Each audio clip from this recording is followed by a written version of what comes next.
في رمضان يا زمالك، في رمضان انتوا بتضيعوا علينا فرحة رمضان. ده انتوا لعيبة ما عندكمش دم، ده انتوا لعيبة مش لعيبة.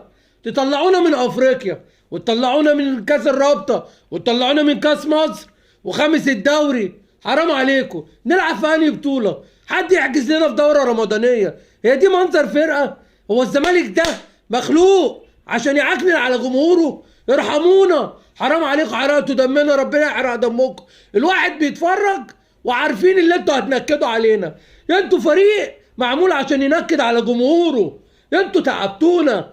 احنا دلوقتي عاملين زي اللاجئين، مش عارفين نشجع مين ولا نتفرج على مين. الزمالك فرقتنا بتعكنن علينا كده في رمضان. حرام عليكم، حرام عليكم. ده كويس ان الماتش بعد الفطار، لو كان الماتش بالنهار كان زماننا فطرنا. منكم لله، منكم لله، بحق الامل المفترض منكم لله.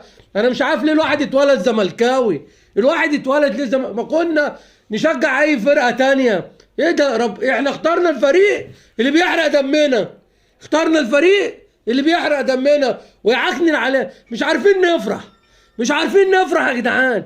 في اي بطوله مش محزنيننا، اي بطوله معكننين علينا. نروح فين؟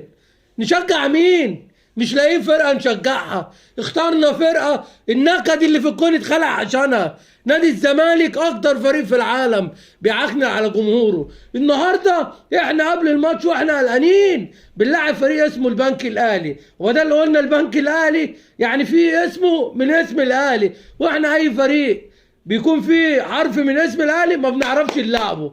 الاهلي عامل لنا عقده يا جماعه. طب نلاعب مين؟ هنلاعب مين؟ قولوا لنا الواحد يعمل ايه؟ الواحد يعمل ايه ويشجع مين منكم لله؟ حرقتوا دمنا. نروح لمين ونشجع مين؟ خليتونا لاجئين، الله يسامحكم.